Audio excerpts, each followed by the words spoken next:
Hello there, and welcome back to our next lecture here. It is part 2 of chapter 12. We've been talking about gases and gas laws. Here we will finish up talking about gases and gas stoichiometry. And now, part 2 of chapter 12. All right, welcome back here, chapter 12, part 2 of our gas journey here. In the previous lecture, we talked about a lot of gas laws. We had our Boyle's law, P1 V1 equals P2 V2. We had our Charles law, V1 T1 equals V2 T2. We had related one, Guy-Lussac's law, P1 T1 equals P2 T2. We had our friend Avogadro, little, I don't know, V1 N1 equals V2 N2. We had our PV equals nRT, which is our ideal gas law. Remember that R here is our gas constant. Also remember restricted in terms of units. Got to be atmospheres, got to be liters, has to be moles, and it has to be Kelvin. Also, speaking of Kelvin, right, that is the temperature and all those temperature equations. Pressures and volumes and everybody else up there on top can be any units. They should all work.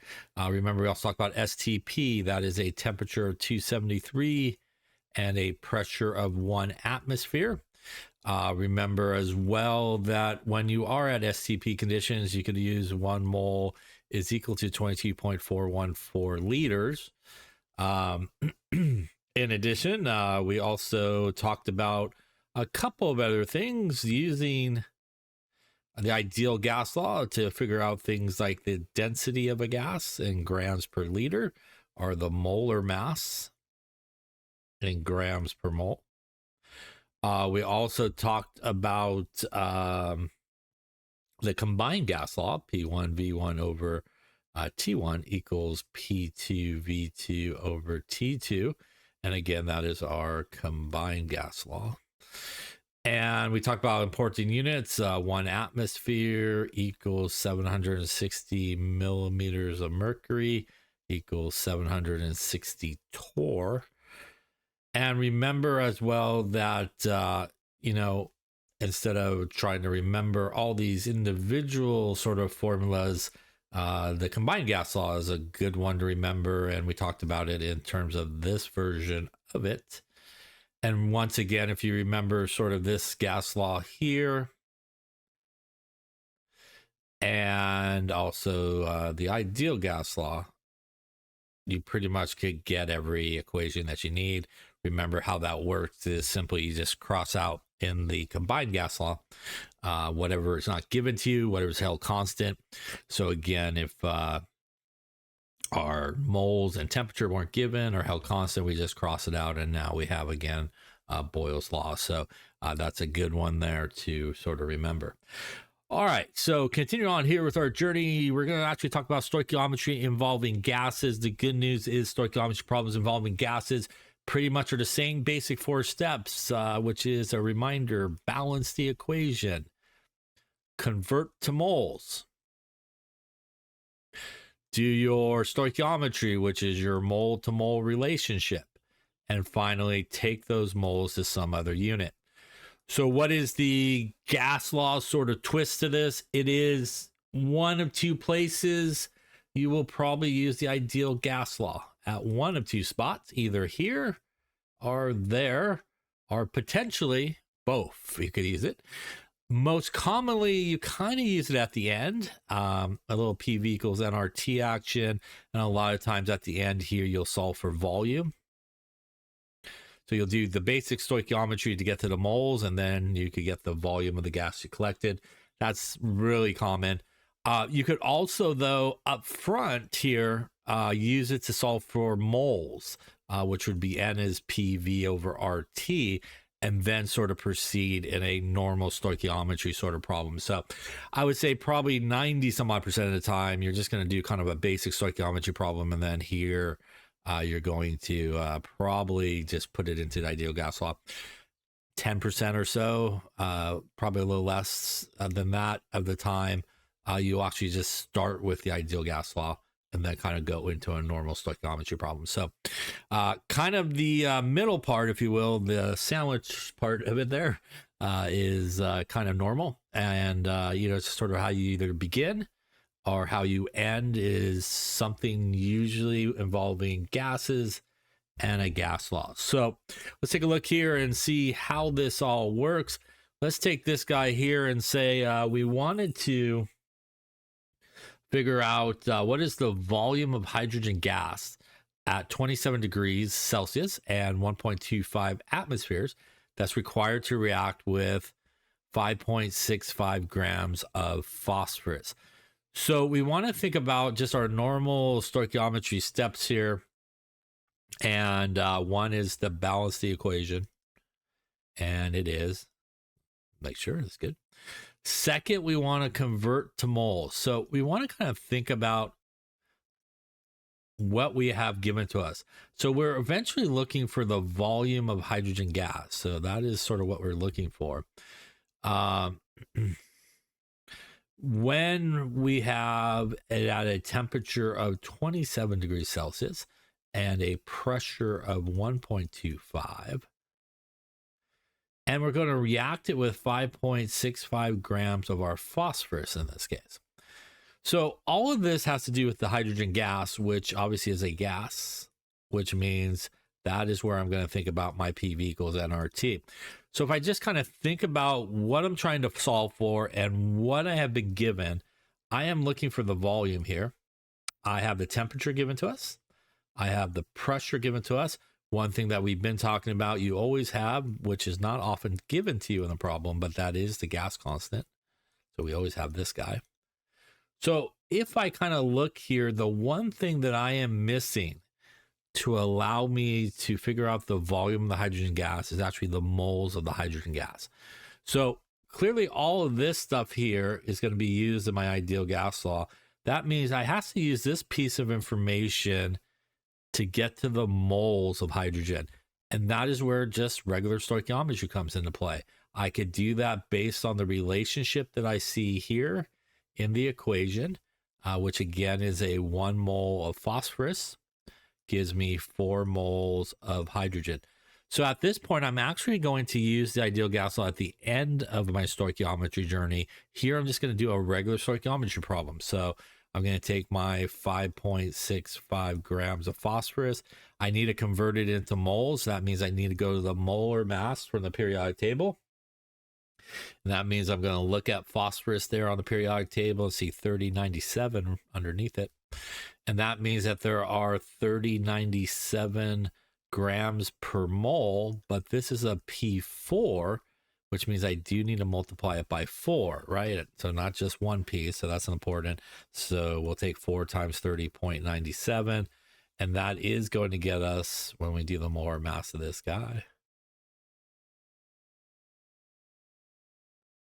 looks like 123.9 grams per mole.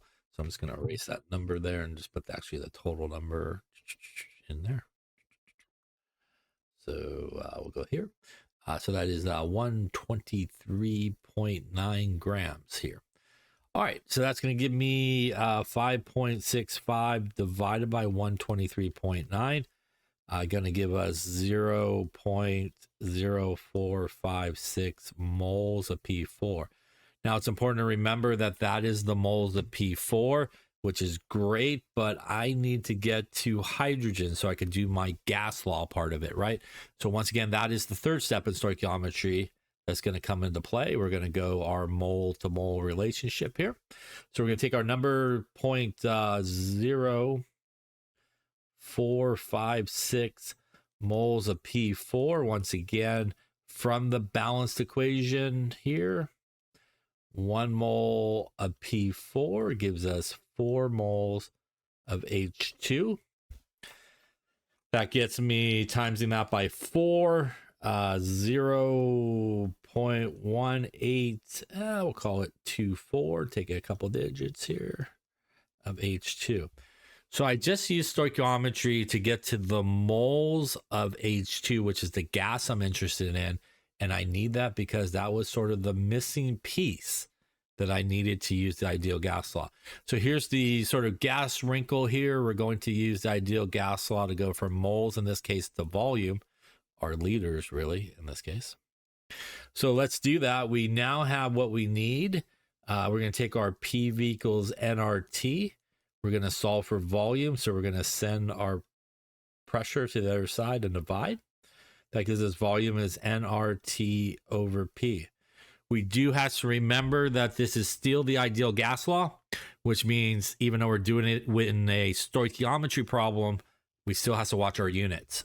So normal units here means we still need to convert this guy to Kelvin. So we're going to take a 273 plus a 23. No, we're not. We're going to take a 273 plus a 27. Sounds like a better number. That's 300 Kelvin. Our pressures in atmosphere, so that's good to go. So we're good on everything else now. We're going to take our moles we just calculated.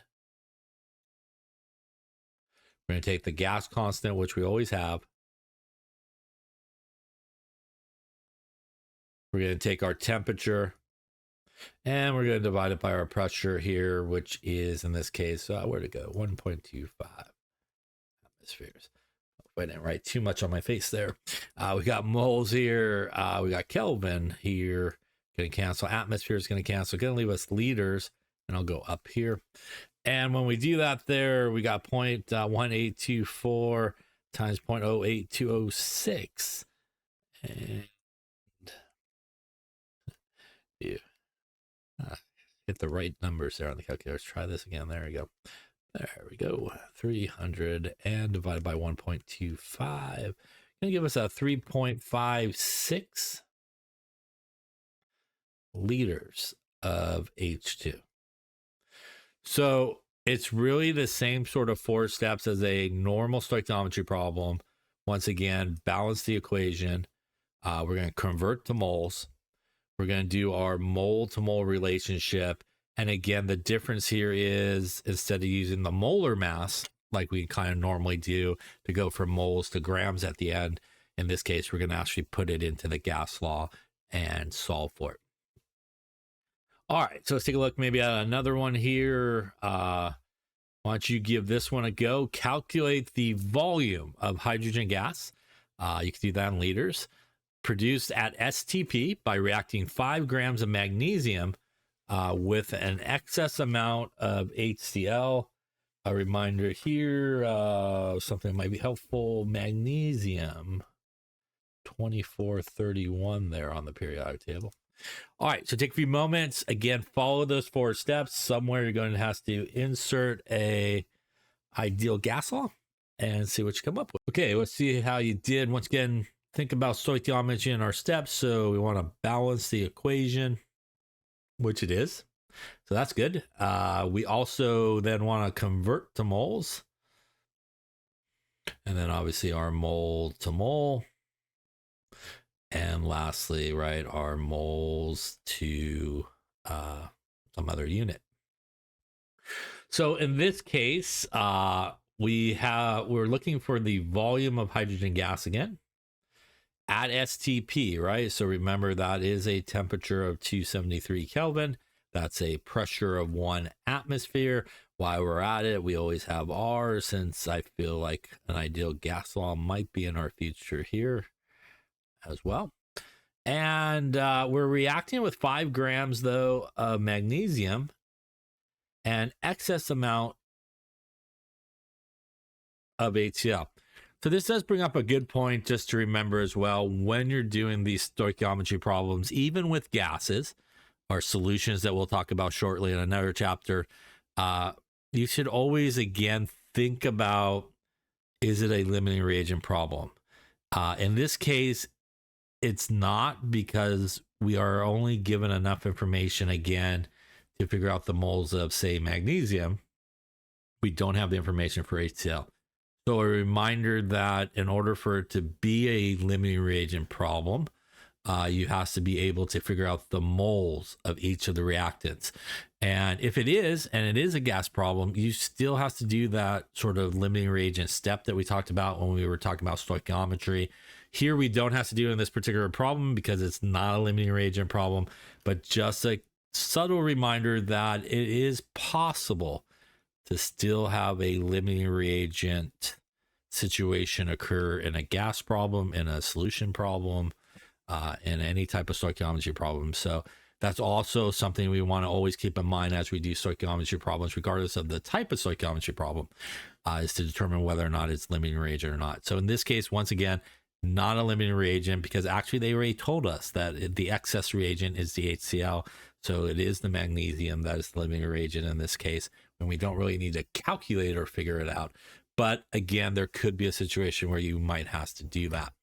All right, so with that being said, once again, if we think about our ideal gas law here, and obviously this would be for hydrogen, which is the gas, we once again here have a pressure, a temperature, we have R, we're looking for volume. So much like the last one here, we are again missing the moles of H2 to allow us to actually use the ideal gas law. So once again, this is where this stoichiometry is going to come into play. We're going to just do a basic stoichiometry step to allow us to go from magnesium to hydrogen. So the next thing we need to do is convert the moles of magnesium, or the grams of magnesium, to moles. So we'll use our molar mass from the periodic table, 2431 grams per mole of magnesium.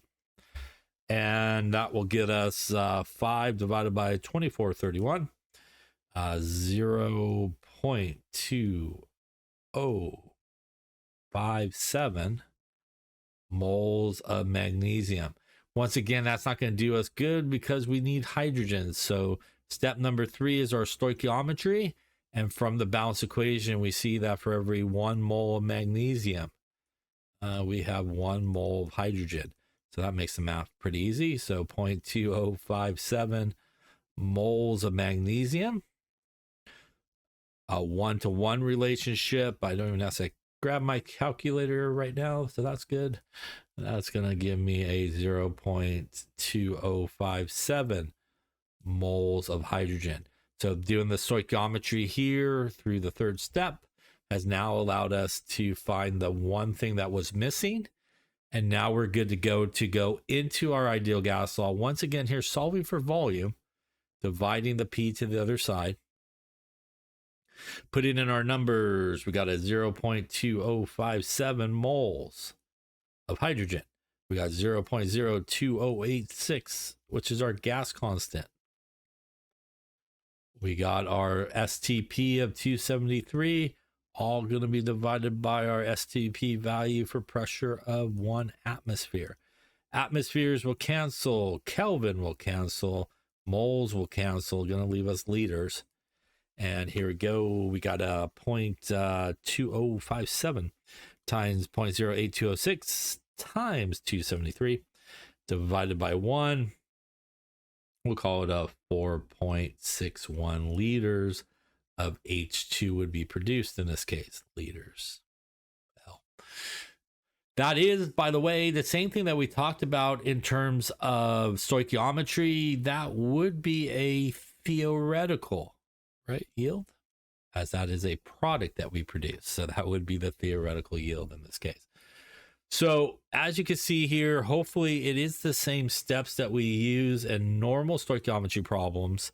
Once again, we just kind of use the ideal gas law at some point. And most commonly, like we've seen these couple examples at the end, but you could use it at the beginning.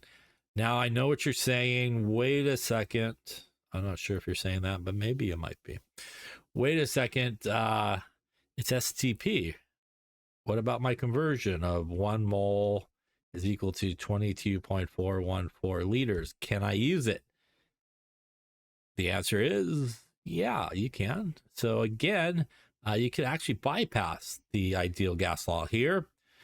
You can take the moles of hydrogen that you got right there, and you could go 0.2057 moles of hydrogen. And once again, because it's at STP, you could pull out that conversion and not use the ideal gas law. And if I did that here, we should end up, with rounding pretty much the same number there of 4.61 liters.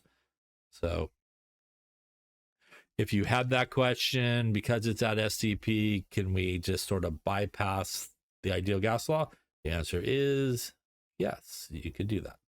So you could do it either way. And once again, a good reminder that either way will give you the same answer. So whichever way you remember, whichever way you're comfortable doing it, will give you the same answer. And again, the subtle reminder, as we've said many times up to this point, only can use that conversion of 22.414 when it's at STP. If it is not, you cannot use it. All right, I promised it. So here it is. That is the Avogadro stoichiometry problem we did a little bit earlier in part 1 of this lecture. So I would hope you've watched part 1 at this point. If you're watching part 2, if you didn't, you might want to roll back that way and make sure you do see it. But this is the one that we solved using the volume to volume relationship and the idea from Avogadro's law, where we could really do a volume to volume relationship, just like we could do a mole to mole relationship, like 1 mole of N2 is 3 moles of H2. So this relationship, as we talked about, is a nice way that you might not have to actually use an ideal gas law. But let's just say, for example, you can't remember that you could do this.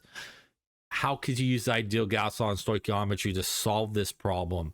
Well, let's take a look at it, and we're going to run through our steps, which is we're going to balance our equation, which it is already done, so that's good. We're going to convert to moles. Now, in this particular case, we're looking for the volume of nitrogen at the same temperature. So remember, it's the same temperature all the way through. So at 450 Kelvin and a pressure of 5 atmospheres.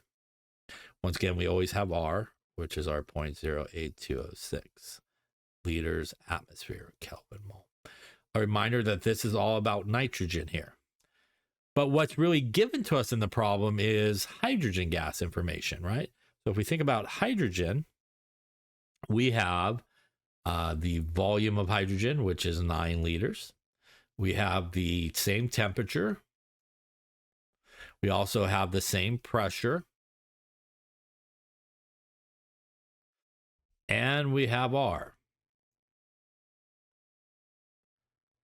So when we evaluate sort of the information given to us, if we kind of take a little bit different of an approach, and we take a look at our PV equals nRT.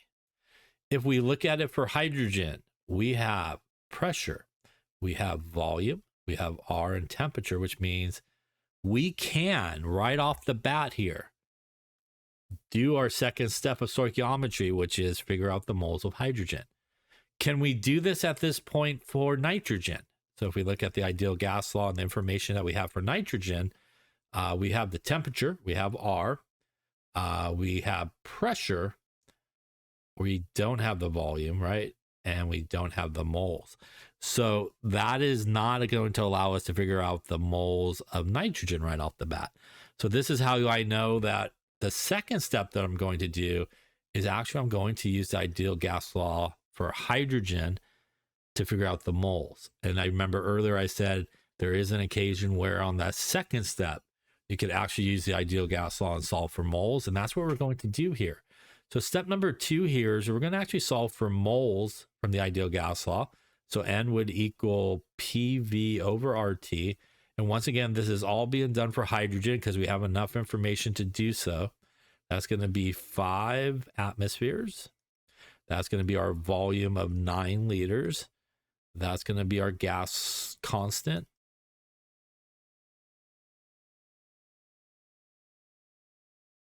And that's going to be our temperature, which is in Kelvin. And if I do all that, I think I'll move that away from my screen there. So we're going to go 5 times 9 divided by 0.08206 and divided by 450. That's going to give me a 1.219 moles of hydrogen in this case. So once again, maybe I'll move it over here just to make sure. 5 atmospheres, 9 liters, gas constant, and our 450. So in this case, this went a little too far to the right there. So now that we have moles of hydrogen, remember that we're ultimately interested in nitrogen. So now we could actually do our stoichiometry using our mole to mole relationship between those two, which is 3 moles of hydrogen to 1 mole of nitrogen. So at this point, we would do our stoichiometry, 1.219 moles of hydrogen, doing our stoichiometry here. And as you can see, this is a little bit of a longer road to haul, which is why sort of that Avogadro's relationship is kind of nice. So we're going to do that, and that's going to get us 1.219 divided by 3, 0.4063 moles of nitrogen. By using stoichiometry, which is our third step, our mole to mole relationship, we now have the moles that was needed over here for nitrogen. So now we're good to go. Finally, we can solve for the volume for nitrogen. Put in our numbers, 0.4063 moles, 0.08206.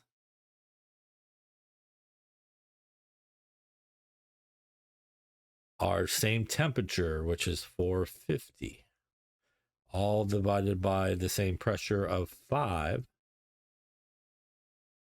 Here we go, 0.4063 times 0.08206 times 450 divided by 5 here, I think.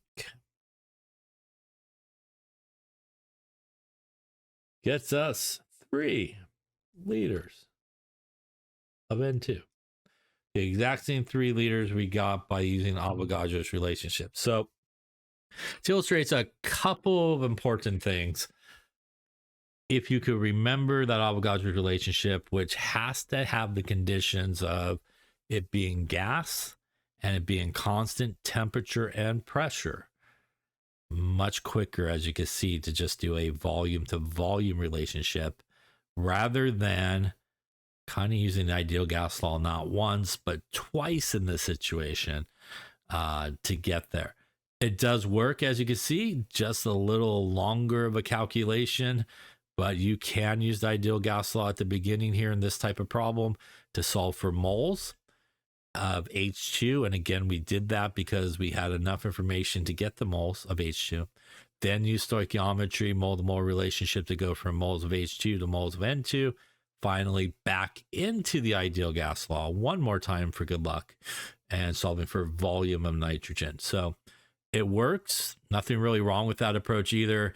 But as you can see, it's a little bit of a longer approach. And that is the really nice thing about Avogadro's relationship when you have constant pressure and temperature, that, hey, you could just kind of bypass a lot of the calculation.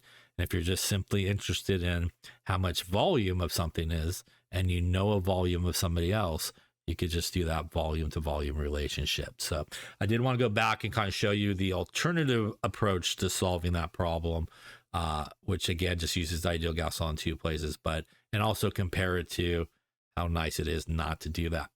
A reminder, though, that you do not want to abandon your stoichiometry approach here and the ideal gas law, because much like everything else, you could only kind of do that volume to volume approach if it is constant pressure and temperature.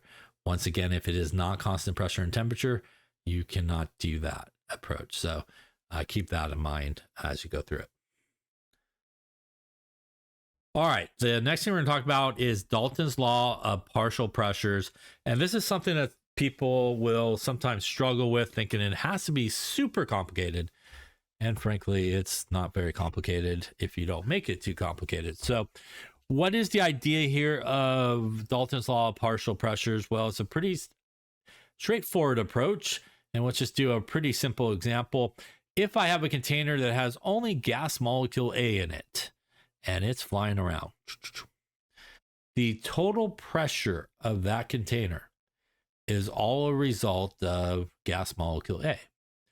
Now, if I have another container where I got gas molecule A, gas molecule B, gas molecule C, I know my alphabet, that's good, and they are flying around. In this particular case, the total pressure of that container is a result of the pressure being caused by the gas molecule A, plus the pressure that's being applied by a gas molecule B, and in this case, the pressure being applied by gas molecule C, as they are all flying around, causing collisions and causing pressure. What is each of these referred to? Because they are all contributing to the overall pressure of that container. That is what is known as a partial pressure. So a partial pressure is the pressure of an individual gas in a mixture of gases, where it is basically causing its pressure that is added to another gas that's causing some pressure. And to figure out the total amount of pressure of all the gases in there is going to be the adding them together, and it's the total pressure. So how do we do these type of problems? Well, if you remember, I mentioned earlier that the idea of an ideal gas, one of the big things that makes something an ideal gas is the idea that although there may be multiple gases in the same container, they pretty much do not interact with one another. So it's almost like they're in there alone. So the most common way that you can figure out the partial pressure of a gas is to simply use the ideal gas law for each gas separately and solve for P. So P of gas molecule A would be P is equal to nRT divided by V. You would do the same thing for the other gas and the same thing here for, say, the third gas. And because it's an ideal situation, even though they're in the same container, we're just assuming like they're by themselves. There's not going to be any type of interaction between those gas molecules. But they are in the same container, which is kind of good in a sense because they're all in the same container, which means they will all have the same volume. And that container is probably in the same room on the same bench, which means they also have the same temperature. So if you think about the ideal gas law, most of the time they have the same temperature, they have the same volume, R is a constant. So when you go to solve for the partial pressures of each of these gases, ultimately the only thing you have to solve for is like the different moles, and then just plug it into the ideal gas law 2 times, 3 times, however many gases you have, and then just add up all those numbers together, and that will give you your total pressure. So as we see here, which is what I just kind of went over, again, probably just going to use the ideal gas law, solve for P for each gas separately. And then once you do that, if you have 2 gases, you add those partial pressures together and you'll have the total pressure. 3 gases, you do the same thing, just do it one more time. All right, with that being said, good talk. Let's go back and try it again. All right, why don't you take this chance here and calculate the partial pressure of helium and neon that's in the same container. We got 5 grams of each of them.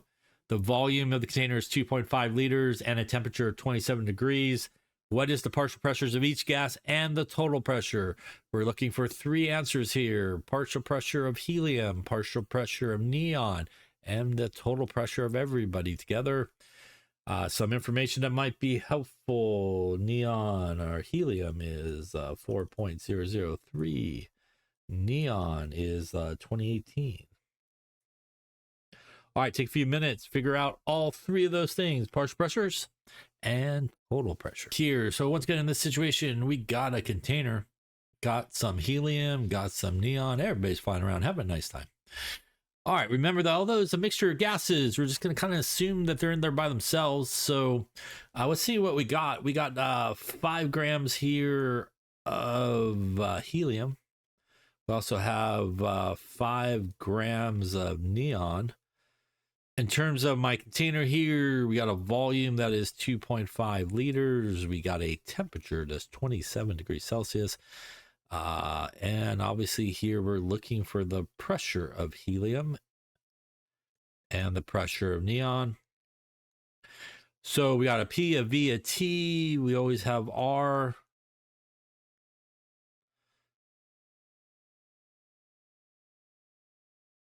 And if we think about the ideal gas law, which is our PV equals nRT, I got temperature, got me a volume, got me an R. Looking for P, I am missing moles.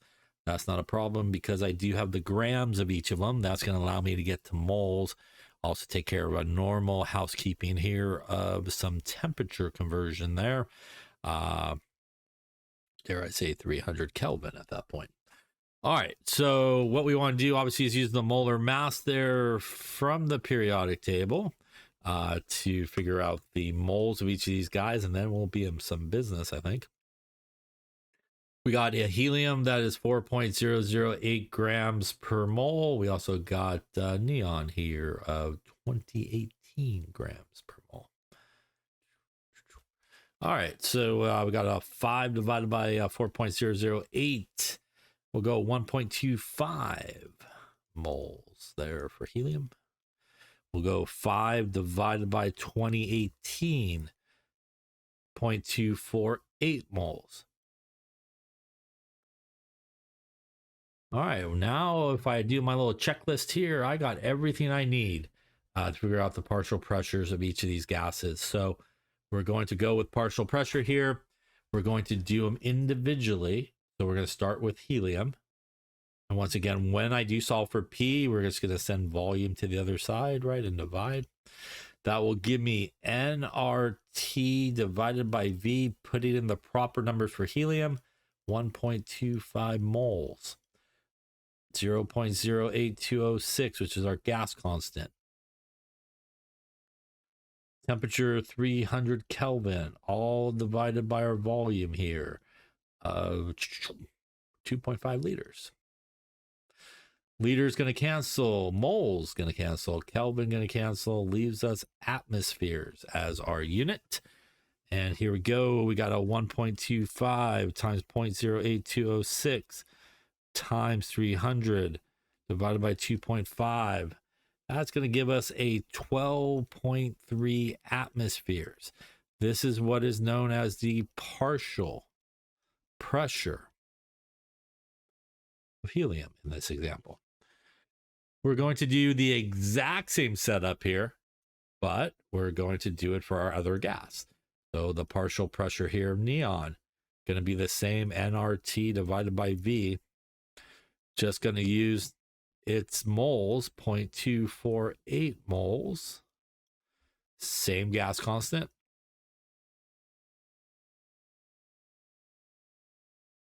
Same temperature because they're in the same container.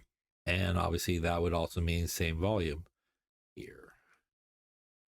So 0.248 times 0.08206 times 300 divided by 2.5, going to give us a 2.44 atmospheres.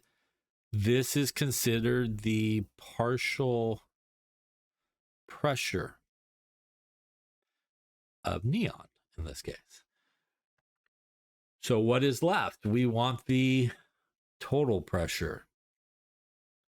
Probably the easiest move of all of it, which is just going to add them together, right? The total pressure in this case will be the partial pressure of helium plus the partial pressure of neon. So that's a 12.3 atmospheres plus a 2.44 atmospheres. How about a 14.7 atmospheres of total pressure in this case? So hopefully you can see here that a partial pressure problem is really just an ideal gas problem that you do multiple times for each gas that's present in the mixture. Again, good news is volume and temperature are going to be the same. So really it's just the moles that you have to find. So let's talk about a couple of numbers that we see here, why we're talking about gases and sort of why things happen. Which gas is the major contributor to our pressure? As you hopefully have just said to your computer, it is helium. Helium is contributing 12.3 atmospheres, while neon is contributing only about 2.4 atmospheres of pressure here in this mixture. So why, oh, why would helium actually be the one contributing more pressure than neon? Take a moment and think about that. Why is helium the one contributing more pressure than neon is? The answer is found right about here. Helium is much lighter than neon. Neon is much heavier. So the lighter gas molecule is actually going to be moving at a much higher velocity in this mixture. It's going to be moving around pretty fast than neon, which is heavier. It's going to actually be moving around a lot slower in this mixture. Thus, because helium is lighter, it moves around faster. It actually has a faster, what's referred to as root mean square velocity, or velocity in general. It's going to cause more collisions than the slower moving, heavier neon. And that's why we actually see a fairly good difference in the amount of pressure exerted by helium than neon. So that's, if you're wondering why helium perhaps produces a lot more pressure than neon, it's really because of its molar mass, and it being lighter allows it to fly around faster than heavier moving gas molecules that's going to be moving a lot slower. All right, let's talk about some other concepts and other partial pressure situations that occur. And part of that is when we collect, for example, a gas in a lab, for example, doing an experiment, depending on how we collect it, we could actually collect other gases with it. And most commonly, we collect water vapor. So what is vapor or vapor pressure? Well, at the surface of any liquid, for example, here, what will happen is you'll have some liquid molecules have enough energy to escape into the gas phase. But what also will happen is you'll have some slower moving gas molecules above the surface of the liquid that can escape, go back down into the liquid phase. So really at the surface of the liquid, you got guys jumping out of the liquid to the gas and guys jumping back from the gas phase to the liquid phase. It will reach what is referred to as equilibrium, which means, again, the rate at which those guys are jumping out of the liquid part and the rate at which they're dropping back into the liquid part will be equal. And that will lock into place a certain volume or amount, if you will, of gas molecules that have escaped the liquid phase and are sitting above the liquid. The result of that is it's going to cause pressure because they're gas molecules. So you'll see this, what is referred to as vapor pressure, and that's the pressure above the liquid portion as a result of those gas molecules that basically jumped out of the liquid phase. This also goes back to intermolecular forces. If you have something that has weak intermolecular forces, you're going to have a lot of guys jumping out of the liquid phase. And you'll have a lot of gas molecules above the liquid, and you'll have a much higher vapor pressure than if you had a liquid where it has a stronger intermolecular force. You'll have less molecules jumping into the gas, and you'll have less gas molecules above the liquid, and that would mean that you would have a lower vapor pressure. Vapor pressure also increases with temperature, because with increasing temperature, you get more molecules that could actually jump out of the liquid because they have enough energy to do so, and you'll have a higher vapor pressure. So how does this affect and sort of relate to gases? A lot of times when we collect the gas in the laboratory, we sometimes collect the gas sometimes referred to as being over water or saturated with water vapor.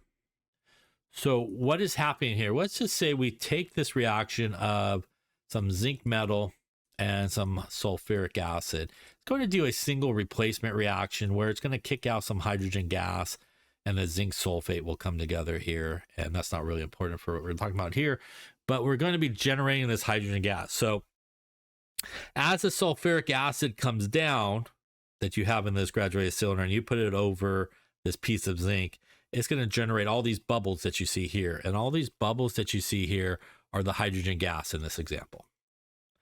And what will eventually happen, as you can kind of see on this part of the graduated cylinder, is you will have a part of the graduated cylinder that sort of looks empty. It's really not empty. That is where all your gas molecules that are bubbling are going to end up. You're going to have some hydrogen in there.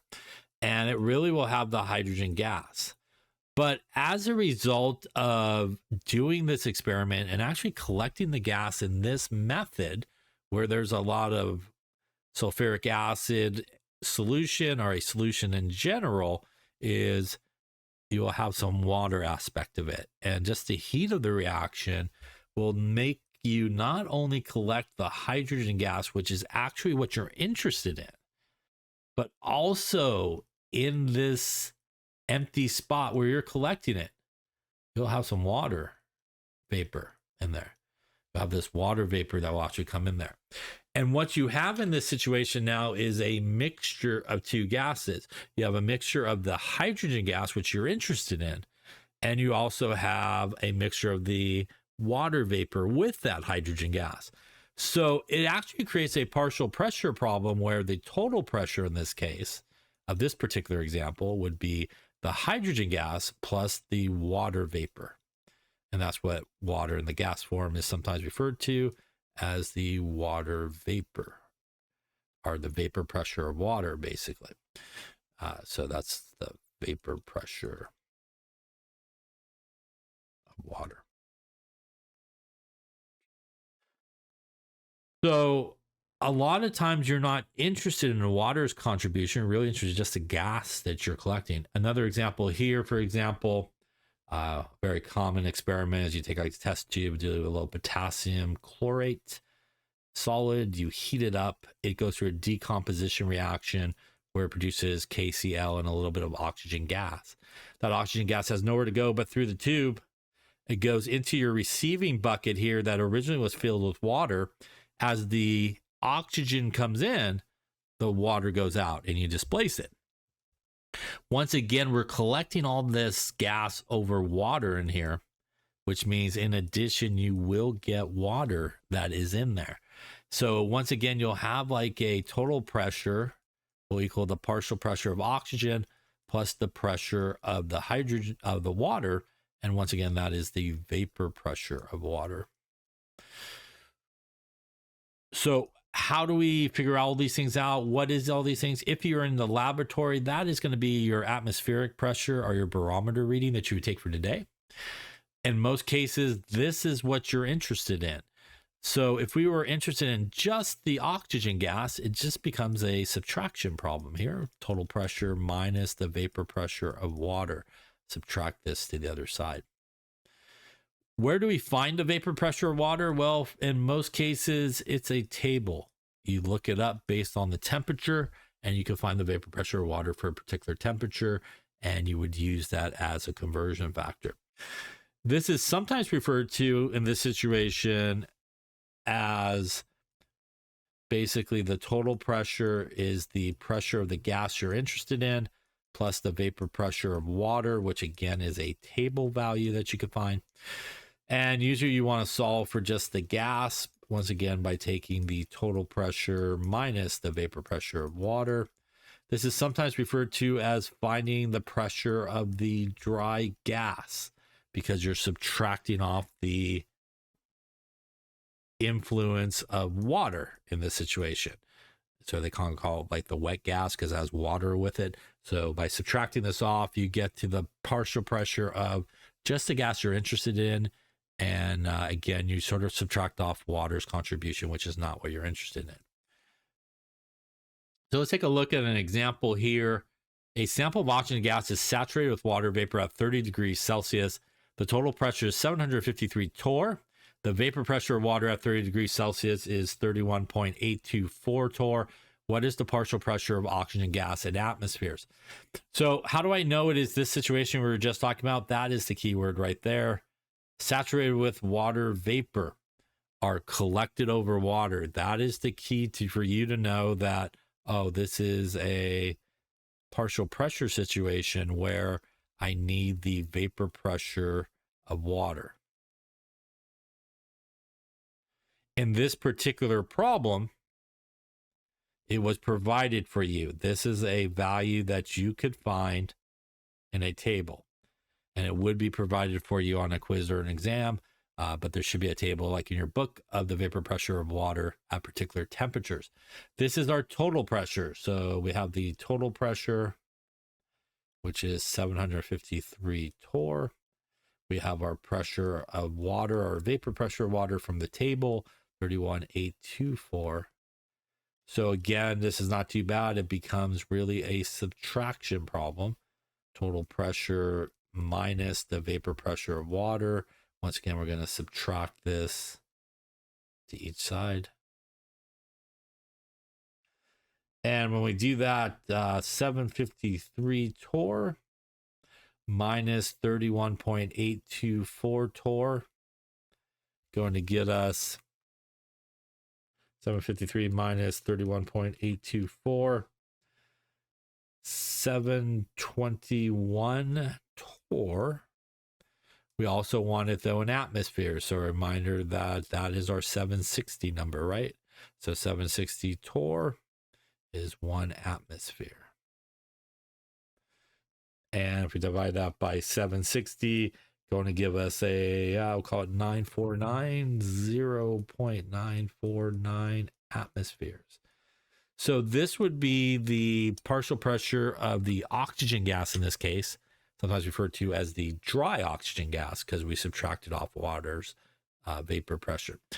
This is a very common calculation that you have to do in laboratories a lot of times, because very common way that we collect gases is actually collected like this, where we kind of collect it with water involved. So you have to subtract off water's contribution to get to the pressure of the gas you're interested in. And at that point, if I want to know something about oxygen in this calculation or this problem, I now have the pressure of just the oxygen gas. I could use it to do like a stoichiometry problem. I could use it to figure out the volume of oxygen or something else. So a lot of times this is sort of a first step to kind of clean up your pressure value, so then you could then go and use it for something else. Again, saturated with water vapor, collected over water, pretty much this type of situation. Other partial pressure situations, pretty much like we did earlier, ideal gas law, pretty much, for each of the gases separately. All right, let's finish up this chapter talking about the kinetic molecular theory of gases, some of which we sort of touched upon along the way. You do need to know the main points of this. Gases consist of tiny particles. The distance between the particles are large compared to the actual particle size. So the volume of the gas is mostly empty space. And that's, again, one of those things that makes something an ideal gas. It's the idea that we don't really worry about the volume of the gas molecules itself. We look more at the volume of this container. So if you look back at a lot of the problems that we dealt with, a lot of times they talk about the volume of the container rather than the volume of the gas, and that's sort of in the ideal situation. Number 3 here is also something that makes something an ideal gas, is that there's no attraction or even repulsion type forces between gas molecules. So this is why in an ideal situation, we can assume, like we did with partial pressures, that although they're in the same container, we could almost assume that they're in there by themselves. And that's why we could do the ideal gas law separately for each of those gases in that mixture, because there's going to be no interaction between them in an ideal situation. So it's like they're in there by themselves. And this is what allows us to do those type of calculations. Gas molecules move linear in all directions, frequently colliding with the walls of the container and other particles. Obviously, that is what kind of causes our sort of pressure that we assume with gases. Collisions are perfectly elastic. No energy is lost there in this. So just kind of like bounce off each other, right? The average kinetic energy of particles is the same for all gases, regardless of their molar mass, at the same temperature. We're not going to really calculate any kind of kinetic energy, but that's the formula to calculate kinetic energy. The average kinetic energy is directly proportional to the temperature.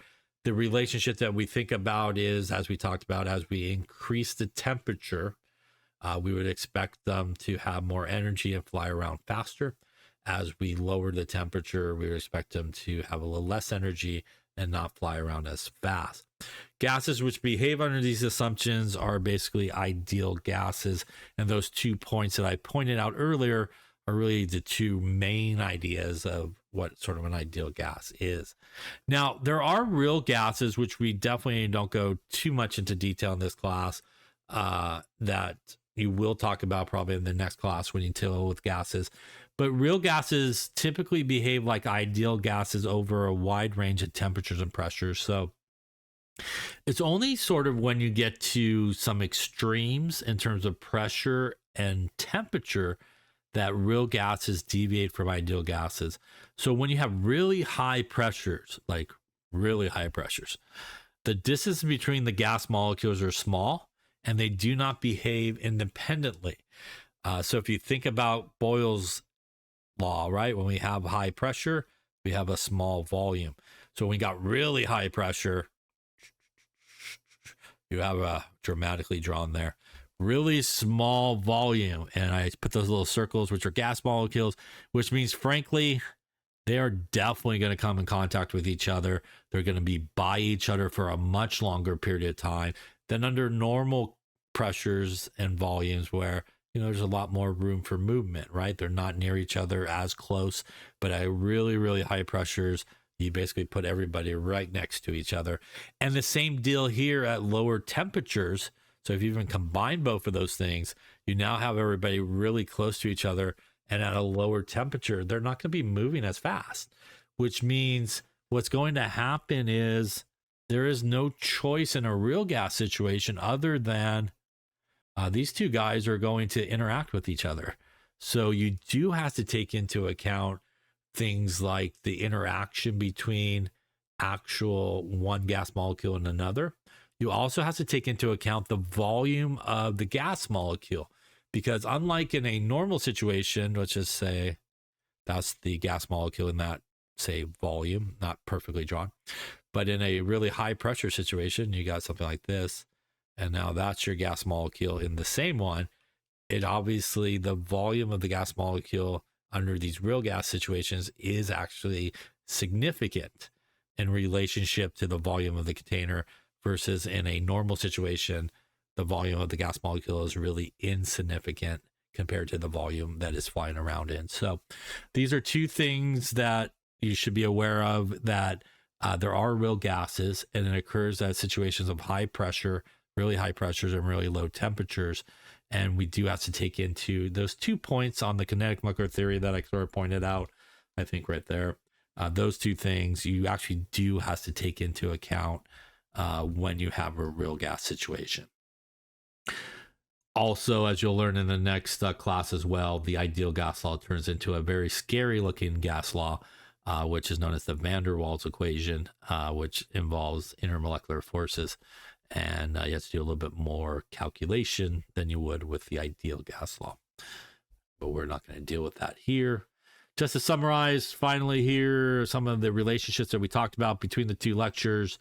Again, the higher the temperature, we expect gas molecules to be moving faster. That could result in a larger number of collisions, and that will obviously affect the pressure. And vice versa, if we lower the temperature, should be moving slower, and that could also involve less collisions and affect the pressure.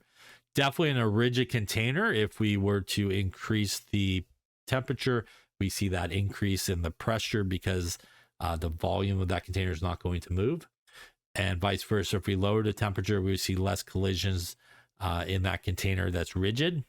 and we would see the pressure start to come down. Remember the way that we can keep a constant pressure, which is what the last part is here, and that's Charles' law situation here, is it is actually the volume, right, is what will adjust as we increase the temperature and the gas molecules move faster or lower the temperature and they move slower to keep the rate of collisions equal, and that's what keeps it at constant pressure. All right, a lot going on in these two lectures here in gases, but this should conclude Chapter 12, Part 2 lecture on gases. Thank you for watching, and we'll see you on the next one. Have a good one. Bye-bye. Hello there, and I hope you've enjoyed this lecture that you just watched. But let's go and try another joke here to finish it up with. What type of bear will dissolve in water? A polar bear.